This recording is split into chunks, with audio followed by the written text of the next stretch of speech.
Let's talk a little bit about counselors. Okay.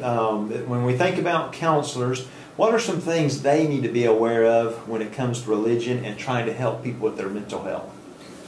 Well, I think that, counselors can really be tremendously helpful. Counseling can be tremendously helpful in people coping with depression, anxiety, and really any emotional condition that often accompanies physical health conditions as well. So now, counselors, what I think a good way to proceed is to get a good spiritual history. Get a good spiritual history. Find out from that patient a little bit about their religious or spiritual life. Find out if they're part of a faith community and whether that community is supportive. Find out whether or not they have any religious beliefs that are helping them to cope, or maybe some beliefs that are creating stress in their life.